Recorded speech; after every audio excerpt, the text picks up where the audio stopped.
नूंह जिले में गौरक्षा दल की कार्रवाई। गौहत्या रोकने को लेकर अनाज मंडी में हुई महापंचायत।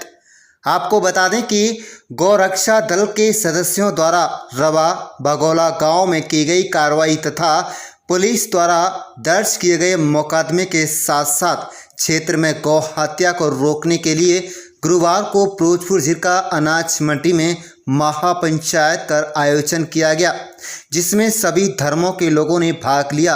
पंचायत में कई घंटे की मशक्कत के बाद फैसला लिया गया कि रवा बगोला गांव में गौरक्षा दल के सदस्यों द्वारा की गई कार्रवाई व पुलिस द्वारा दर्ज की गई एफआईआर मामले की जांच सेवानिवृत्त जज से कराई जानी चाहिए। इसके अलावा क्षेत्र के लोगों को गौ हत्या और गौ तस्करी पर पूरी तरह से रोक लगानी चाहिए, ताकि इस तरह की घटनाएं क्षेत्र में देखने और सुनने को ना मिलें।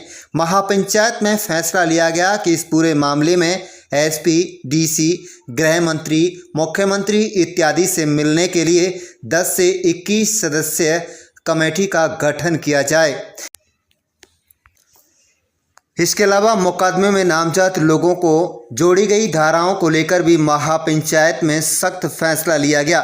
महापंचायत में पुलिस की कार्य प्रणाली पर भी सवालिया निशान लगाया गया। सबसे खास बात तो यह रही कि फिरोजपुर जिले में हुई महापंचायत में सभी धर्मों के लोगों ने भाग लिया। गौहत्या और गौ तस्करी रोकने के साथ साथ क्षेत्र के अमन को खराब करने की साजिश रच रहे गौ रक्षा दल के सदस्यों पर भी तीखी प्रतिक्रिया सामने आई। महापंचायत को देखते हुए पुलिस प्रशासन ने सुरक्षा के पुख्ता इंतजाम किए थे। महापंचायत में यह फैसला लिया गया कि जल्दी ही कमेटी के सदस्य अधिकारियों व सरकार के नुमाइंदों से मुलाकात करेंगे। उसके बावजूद भी अगर इस तरह की कार्रवाई इलाके में जारी रही तो कोई भी बड़ा आंदोलन करने से पीछे नहीं हटेंगे। इसके अलावा उन्होंने कहा कि इलाके का भाईचारा सदियों से कायम रहा है और आगे भी कायम रहे। इसे लेकर सभी समुदाय के लोगों ने भरपूर कोशिश की। आज आईसी घाटा शमशाबाद की जानिब से ये जो पिछले हफ्ते जिस तरीके से इस इलाके के अमन को, जिस इलाके के जो है सम्मान को और जिस तरीके से इस साजिश करके, षड्यंत्र करके इस इलाके में अशांति फैलाने की जो साजिशें हो रही हैं उसके खिलाफ, और जिस तरीके से पुलिस प्रशासन का रवैया जो है वो एक तरफा होके जिस तरीके से कार्रवाई की जा रही है उसके खिलाफ लोगों के साथ आज सभी समाज के लोग, चाहे किसी तबके के, छत्तीस बिरादरी के लोग आज यहाँ इकट्ठे हुए। और उसमें चाहे उलेमा हजरात थे, चाहे नेतागण थे, चाहे सामाजिक कार्यकर्ता थे, हमारे सभी लोग उसमें यहाँ आज उन सभी पहलुओं पे आज यहाँ चर्चा हुई है।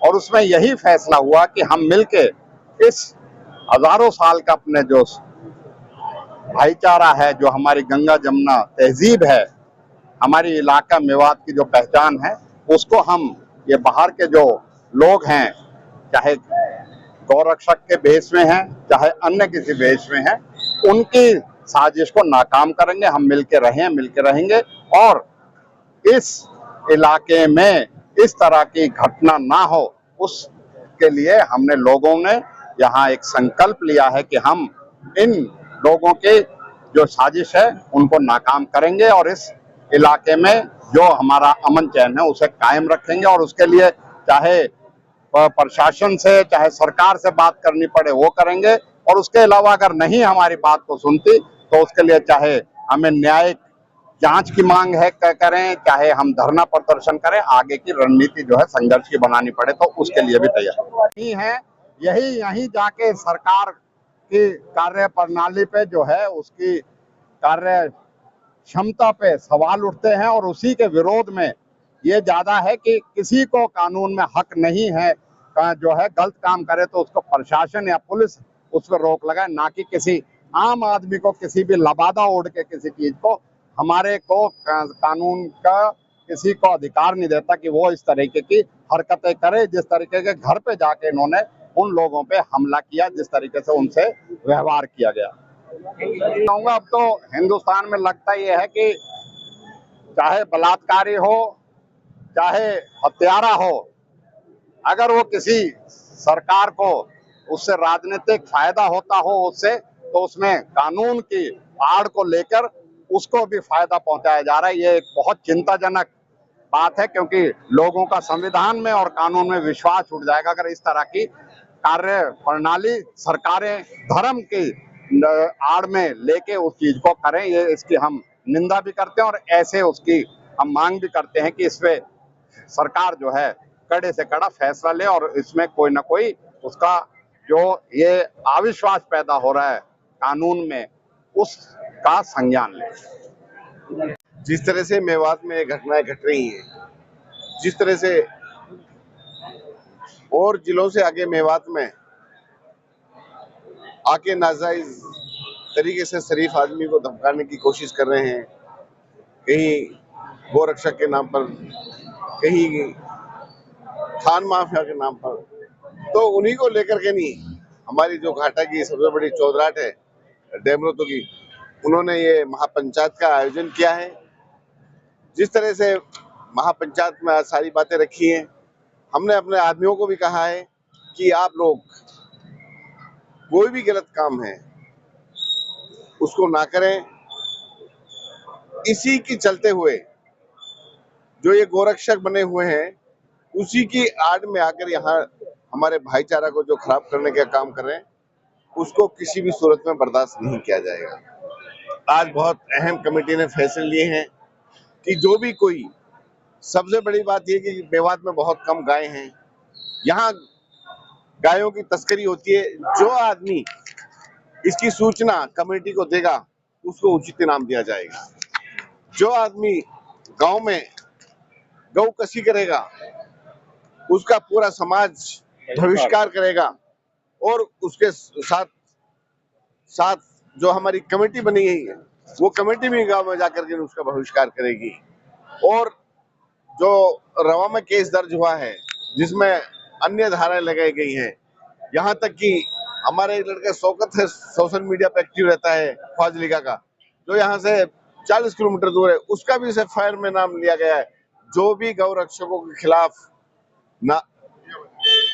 जो भी इन गौ रक्षकों के खिलाफ आवाज उठाता है उसी को ये केस में लाने की कोशिश करते हैं, जो भी ये बर्दाश्त लायक नहीं है। तो काफी अहम फैसला आज लिए गए हैं और मुझे उम्मीद है जिस तरह से 70-75% यहाँ गौकशी बिल्कुल नहीं हो रही। जो ये बताओ, धारा तो 302 भी है, मर्डर तो तब भी हो जाते हैं, उससे बड़ी तो धारा कोई इस देश में है नहीं, मगर छुटपुट जो घटनाएं हो रही हैं, हम पूरी सारे तीनों विधायक मिलकर और जो हमारे अन्य साथी कमेटी है, हर कीमत पर उसको रोकने का हम काम करेंगे। तो हाँ, जो आपने एक क्वेश्चन पूछा बहुत ही अहम है कि आगे की क्या योजनाएं। सबसे पहले हम अपना आदमियों को समझा करके नहीं, सरकार को अल्टीमेशन देंगे कि यदि यहाँ गोरक्षक कोई अब आ गया, यहाँ गोरक्षक नहीं रहे, उसको किसी भी सूरत में बर्दाश्त नहीं किया जाएगा। और जो रवा में केस दर्ज हुआ है, इसकी हमने जुडिशियल इंक्वायरी मांगने की कोशिश करेंगे मुख्यमंत्री से मिलकर के, और एसपी से मिलेंगे, सारी घटना बताएंगे। जो लोगों पर नाजायज धारा है उनको हटवाएंगे, जो नाजायज लोग हैं उनकी लड़ाई लगेंगे, वो हर कीमत में केस में से निकले। और हमारे किसी भी मेवात वासी के साथ कोई अन्याय करेगा तो उस लड़ाई को हम तीनों विधायक मिलकर के ग्राउंड से लेकर विधानसभा तक लड़ेंगे। ये पंचायत हुई है कि इस इलाके के को ना कुछ बाहरी लोग आकर इसके इलाके की अमन और शांति को खराब कर रहे हैं। अपने आप को गोरक्षक कहते हैं। भारत का प्रधानमंत्री आदरणीय नरेंद्र जी ये कह चुके हैं, नरेंद्र मोदी जी, कि कुछ लोगों ने गोरक्षक का चोला ओढ़ रखा है, जबकि उनका अगर बैकलॉग देखा जाए या उनका डाटा तैयार किया जाए तो पाएंगे कि वो कुछ ऐसे अनलीगल, जिनको समाज स्वीकार नहीं करता, ऐसे गोरख धंधों में वो लिप्त हैं। मुसलमानों का जो मामला है, देखिए यहाँ जो गाय हैं वो लाकर कौन दे रहा है, ये बड़ा सवाल है। हर हफ्ते 3 रोज में 5 रोज में अखबारों में खबरें हम पढ़ते हैं कि आज साधुराम पकड़ा गया, आज जगबीर पकड़ा गया, आज अजयवीर पकड़ा गया, कोई सरदार जी पकड़ा गया। हर रोज जो गाय लाकर दे रहे हैं वो हिंदू कम्युनिटी के लोग हैं, और वो हिंदू कम्युनिटी के लोग जो अपने गाय को माता कहते हैं, वही अपनी माँ की दलाली कर रही है। इससे ज़्यादा शर्म की बात हो नहीं सकती। मुसलमान इलाका है ये मेवात, इसमें हम ये नहीं कहते कि मुसलमान गाय नहीं खाते, वो खाते हैं, लेकिन सप्लाई यूनिट जो है, सप्लाई करने वाले जो लोग हैं, वो भी तो हिंदू ही लोग हैं। उन हिंदू लोगों के खिलाफ भी हमारे इनको रक्षक जो बने हुए हैं, इनको एक मार्च निकालना चाहिए, सरकार को ज्ञापन देना चाहिए कि जो सप्लाई कर रहे हैं ऐसा इनको नहीं करना चाहिए। अब एक ही कम्युनिटी को टारगेट कर कर एक ही एक तरफा कार्रवाई करके इस इलाके में अशांति फैलाई जाए, तो ऐसा तो ये बर्दाश्त के काबिल नहीं है। आज जो पंचायत हुई वो इलाके के अमन को बनाने के लिए हुई। ये बताने का प्रयास किया गया है कि ये इलाका अभी जागृत है, जिम्मेदार है, लोगों के हक अधिकार के लिए लड़ाई लड़ने को भी तैयार है। अगर सरकार ने ऐसा ही रवैया रखा तो उसको हम बर्दाश्त नहीं करेंगे। आगे चलकर हम सरकार को एक बड़े प्लेटफॉर्म पर, आज तो कम लोग थे, ज्यादा पूरी मेवात के लोगों को बुलाया जाएगा और तमाम जो जाति बिरादरी के लोग उनको भी बुलाया जाएगा। साथियों, मैं देवी दयाल सैनी, प्रदेश महासचिव राष्ट्रीय अत्याचार निवारण बल हरियाणा प्रदेश एवं सीईसी सदस्य बहुजन मुक्ति पार्टी। जैसा आज ये पंचायत यहाँ रखी गई है, इस पंचायत का जो विशेष उद्देश्य है वो ये है कि यहाँ पर जो गौ रक्षकों के नाम पर मुसलमान भाइयों के खिलाफ केस बनवाए जा रहे हैं, उनको पीटा जा रहा है, ये बिल्कुल निंदनीय है, ये बिल्कुल गलत है। ये जो मेवात का इलाका है, यहाँ कोई गोकशी नहीं होती। जैसा पहले सुदर्शन चैनल के माध्यम से सुरेश चौहान के ने ये बदनाम किया था या चैनल चलाए थे कि मेवात में जो गरीब लोग हैं, जो हिंदू लोग हैं, उनके साथ जुल्म होता है, उनकी बहन बेटियों को उठाया जाता है, ये बिल्कुल गलत है। उस वक्त भी हमने विरोध किया था। ये सरकार की जो भाजपा सरकार है, उसकी साजिश है। वो इस देश में अमन कायम नहीं रहने देना चाहते हैं। वो इस देश में समाजवाद को खत्म करके पूंजीवाद लाना चाहते हैं। वो इस देश में जो डॉक्टर अंबेडकर का बनाया हुआ संविधान है, उसको खत्म करना चाहते हैं। जो लोकतंत्र का मूल प्राण है, वोट का अधिकार, उस वोट के अधिकार को ईवीएम के माध्यम से इस भाजपा सरकार ने छीन लिया है। इनकी 2014-2019 की सरकार लोगों की सरकार नहीं है, बल्कि ईवीएम के द्वारा चोरी की हुई सरकार है। इसलिए इन लोगों के यहाँ के भारत के लोगों से डर नहीं है। ये लोग अपनी मनमर्जी कर रहे हैं। सीए के नाम पर भारत के लोगों की नागरिकता खत्म कर रहे हैं, जिसका उदाहरण आप आसाम में देख चुके हो। वहां 14 लाख लोगों को, 19 लाख लोगों को नागरिकता से वंचित कर दिया विदेशी के नाम पर, जिसमें 14 लाख SC/ST के लोग हैं, 5 लाख मुसलमान हैं। इनका असल जो जवाब है, जो उद्देश्य है, वो SC/ST OBC के लोग जो हजारों साल से वंचित लोग हैं, शोषित लोग हैं, उन लोगों को उनके अधिकार से छीनना है। मुसलमानों को तो सिर्फ टारगेट बनाया हुआ है। ये कहते थे, मोहन भागवत कहता था कि मुसलमान भारत का नहीं है। जब हमारे राष्ट्रीय अध्यक्ष वामन मेश्राम जी ने उनसे कहा, आप सभी को मालूम है, किसानों को बर्बाद करने की योजना है। चौधरी छोटू रामन 1938 में कानून बनाकर जो ये साहूकार जो आज गोरक्षक बने हुए हैं, जो ये लुटेरे देश के, जो भारत के नहीं है, DNA द्वारा विदेशी है, इन लोगों से जमीन छीनकर किसानों को दी थी। आज उन्हीं की सरकार गलत लोगों ने, हमारे OBC के लोगों ने गुमराह होकर बना दी है। अब वो कानून बनाकर हमारी जमीन छीनना चाहते हैं और पूरे देश को पूंजीवाद की आड़ में धकेलना चाहते हैं। अडानी अंबानी जैसे 1000 आदमियों को इस देश को मालिक बनाना चाहते हैं। यही मैं कहना चाहता हूँ।